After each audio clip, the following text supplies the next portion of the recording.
Let's recap. Derya solution. Divers for Oceanography. Derya knows that divers always wear dive computers that record ocean data, including temperature information. Divers from around the world can submit this data to the Divers4Oceanography website, enabling the organization to build an enormous catalog of information. This catalog is freely available to anyone in the world, including scientists who can use the data to improve the health of the ocean and its creatures.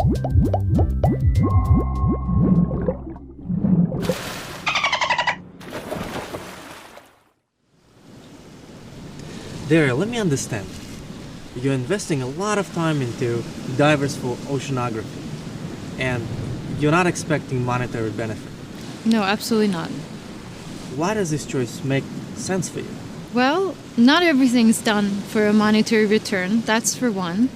But really, this is about the satisfaction of being a part of a global project that helps preserve something they deeply care about, which is the ocean. So for me, it's more about engaging the volunteers, the divers, to take part and, and feel good about themselves while doing good to the planet.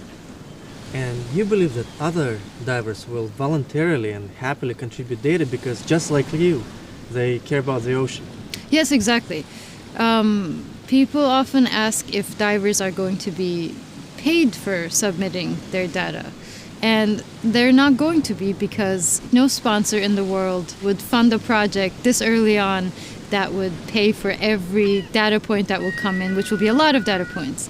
But second, really, I don't believe that divers would expect compensation for sharing what they already have collected with the scientific community that will use it for the benefit of the oceans.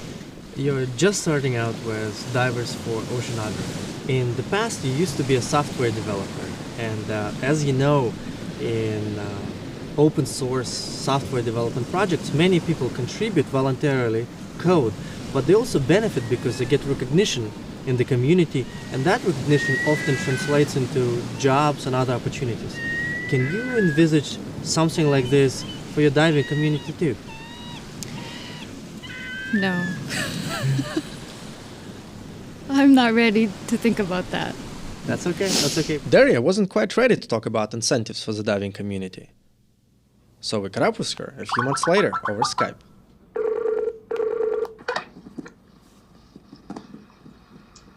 Derya! Hi, Ardeen. How are you? Doing great. The course is live. It's awesome. Fabulous. What's happening? Where are you now? I'm home in Urla, Turkey. Bring it on. Hey, Derya, we want to follow up with you and ask a few more questions. Sounds good. Looking at it as a diver, I can see that I could find it emotionally rewarding to submit data. Here I am sharing the data, and the data is helping citizen science. Can you think of other rewards for divers? Sure. For the individual divers, our software is going to allow them to make profiles. So that allows divers to connect, either connect people who have gone diving in the places that they're interested in, or find a buddy who plans to go to a particular site in the near future, and even upload photos from their dives or make notes about anything unusual they might have noticed using the Divers4Oceanography platform. That's really awesome. And the most important question that needs to be asked is, will anyone be posting pictures of mermaids? Well, you never know what you might see, yes. And by the way, can temperature data be useful to divers themselves?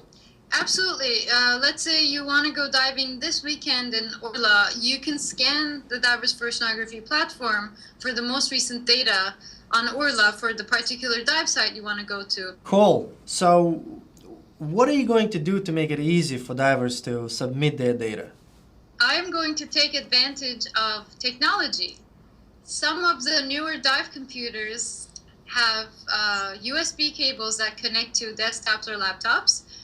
And with those computers come a software that is basically a digital logbook. It's just like an Excel file that keeps track of your dives, and it automatically downloads from your dive computer. So our software is going to interface with these existing digital logbooks. And at that point, all the diver will have to do will be to say, send the data to Divers4Oceanography, and we will receive temperature information without the diver having to type anything additional. Wow, almost completely automated. The diver will still have to click send, but Yeah. that's about it. No manual data entry, nothing. That's really cool because it's clear that some divers are already doing that, and then in the background, the data could be seamlessly uploaded to your platform. Exactly. What is your long-term plan for sustainability? This is non-profit, and we're all curious how you're going to make it sustain itself, survive.